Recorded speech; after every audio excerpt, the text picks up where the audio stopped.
الجاسوسة اللي اتحدت السادات، الجاسوسة اللي اتكرمت من جولدا مائير، الجاسوسة اللي اتعدمت في العشرينات من عمرها، الجاسوسة الحسناء هبة سليم. انا محمد سليم ودي قناتكم الكشاف، وعشان ما اطولش عليكم يلا ندخل في الموضوع على طول. هبة عبد الرحمن سليم اللي اتولدت في بقها معلقة ذهب لأسرة من طبقة أرستقراطية، عاشت حياة مرفهة جدا، كانت ساكنة في المهندسين وبتقضي معظم وقتها في نادي الجزيرة وسط أصحابها اللي ما كانوش بيتكلموا في حاجة ساعتها تقريبا إلا صيحات الموضة. وهبة سليم سنها ما عداش ال20 سنة ساعة ما حصلت نكسة 67. حصلت هبة سليم على شهادة الثانوية العامة سنة 68، واول ما اخدت شهاده الثانويه بتاعتها قعدت تتحايل على والدها انها تسافر على باريس عشان تكمل جامعتها هناك. والدها في الاول ما كانش موافق، بس مع ضغطها عليه والحاحها وانتوا عارفين بقى الزن على الودان امر من السحر، اخيرا بيوافق انها تروح تكمل دراستها في باريس. بس للاسف ابو هبه ما كانش يعرف اللي بنته هتعمله في فرنسا. اصل لما هبه استقرت في فرنسا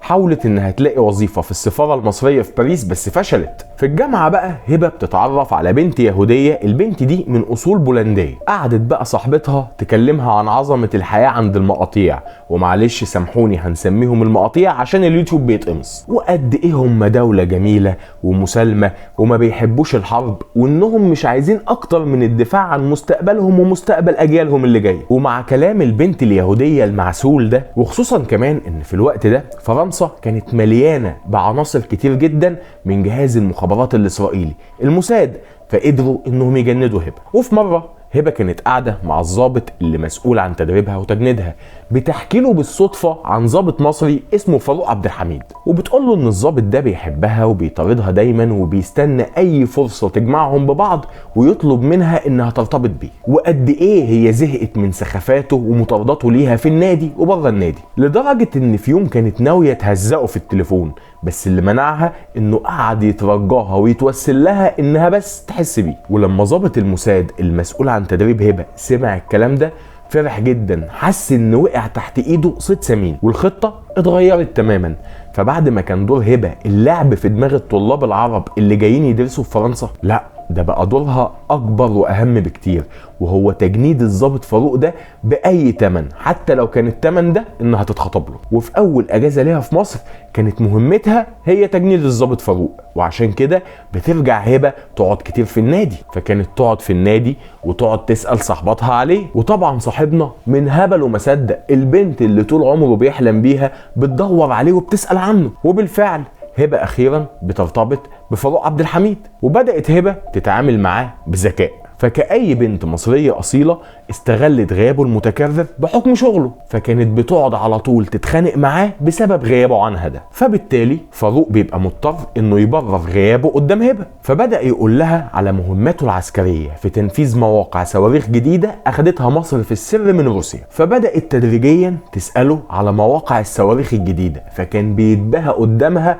ويشرح لها كل حاجة بأدق التفاصيل بالخرايط، وده لأن فاروق كان دايما بيحس بالنقص الشديد قدام ثقافتها الفرنسية الكبيرة جدا، لحد ما في يوم دعاها في بيته وكلمها عن أدق الأسرار العسكرية، وفاجئها بعدد من الخرايط العسكرية المهمة جدا اللي كان شايلها في شنطة خاصة جدا. الخرايط دي كان فيها مواقع الصواريخ الجديدة بأدق التفاصيل. فطبعا هبه ما صدقت وبعتت على طول المعلومات دي لضابط الموساد اللي فرح بيها جدا وارسلها لقياده الموساد، وقياده الموساد بدورها اتاكدت من صحه المعلومات فعلا، وكانوا بيضربوا مواقع الصواريخ دي اول باول حتى قبل ما الموقع يكتمل، وده اللي كان هيجنن جهاز المخابرات المصريه. وساعتها المخابرات المصريه قالت ان كل اللي بيحصل ده ملوش غير معنى واحد، ان الخاين ضابط في الجيش. فبقت الشكوك بتحوم حوالين كل الضباط، كل خطاباتهم بقت محطوطه تحت المراقبه، لحد ما يجي يوم بيلاقوا جواب عادي جدا، الجواب ده مبعوث من ضابط مصري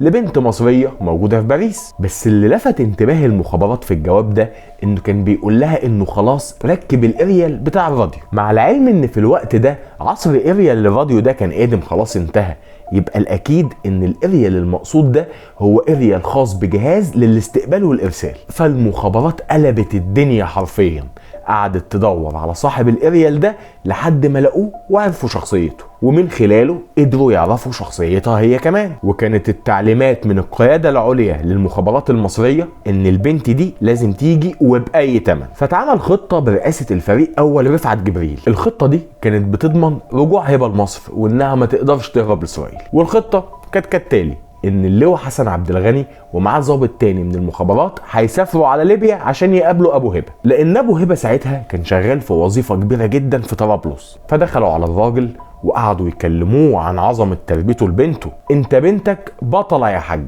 بس في مشكله صغيره قد كده. فاقنعوه ساعتها ان بنته بطله بتشتغل تبع منظمه فلسطينيه، بس المشكله انها دلوقتي متورطه في عمليه خطف طيار، والشرطه الفرنسيه قلب عليها الدنيا وعلى وشك القبض عليها خلاص. فالمهم دلوقتي ان بنتك يا حاج لازم تهرب من فرنسا عشان ما تتورطش، وكمان اسم مصر ما ينفعش يجي في موضوع زي ده. فطلبوا منه انه يكلم بنته ويقول لها انه تعبان ويدعي انه مصاب بذبحه صدريه، ويطلب منها انها تيجي عشان تشوفه في ليبيا. فالراجل اقتنع وبعت لبنته برقيه، بس ردها: تعال انت يا حاج باريس، وانا حجزت لك في اكبر مستشفى في باريس، وهستناك كمان في المطار بعربيه اسعاف مجهزه. وعشان المخابرات المصريه ما تسيبش وراها غلطه واحده، نسقت مع المخابرات الليبيه وحكت لهم الموضوع بالتفصيل. وفي الواقع المخابرات الليبيه كانت متعاونه جدا، وحجزت اوضه باسم ابو هبه في مستشفى طرابلس في ليبيا. وكمان فهموا ونسقوا مع الاطباء المسؤولين عن مهمتهم بالظبط وهيقولوا ايه لو اي حد جه وسالهم على والد هبه. فبعد كل التظبيطات دي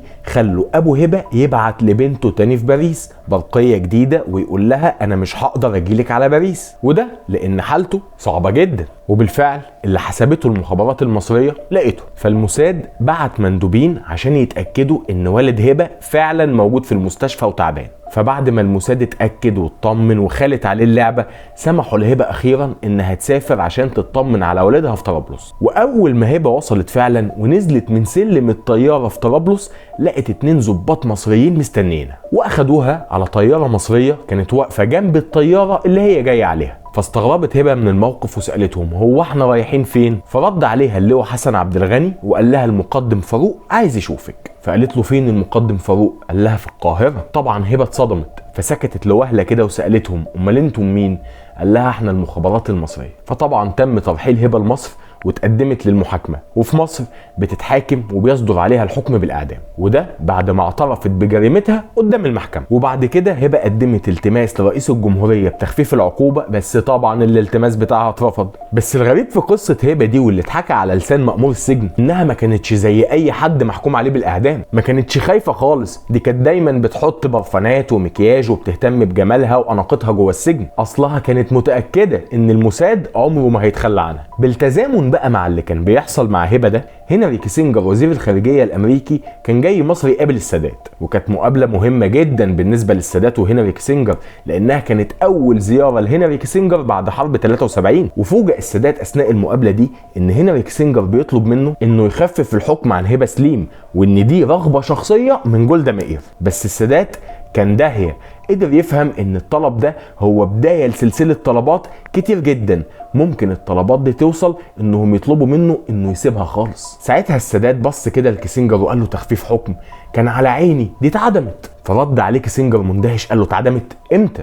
قام رد عليه السادات وقال له: النهارده الصبح. وكأن السادات كان بيدي الامر لمدير المخابرات الحربيه اللي كان واقف معاهم في نفس الاوضه انه يعدم هبه سليم. وساعتها قاموا بنقل هبه سليم لسجن الاستئناف عشان يتم تنفيذ حكم الاعدام فيها. وبتتعدم هبه سليم شنقا سنه 1974 وهي ما عدتش سن ال30. وعلى الجانب الثاني بيتم اعدام المقدم فاروق عبد الحميد الفقي رميا بالرصاص. انا محمد سليم ودي قناتكم الكشاف، وهي دي حلقتنا النهارده. ويا رب لو المحتوى بتاعي بيعجبكم ما تبخلوش عليا باللايك بالشير بالاشتراك في القناه، وكمان تفعلوا زر الجرس عشان توصلكم كل الحلقات الجديده. شكرا ليكم واستنوني في حلقه جديده.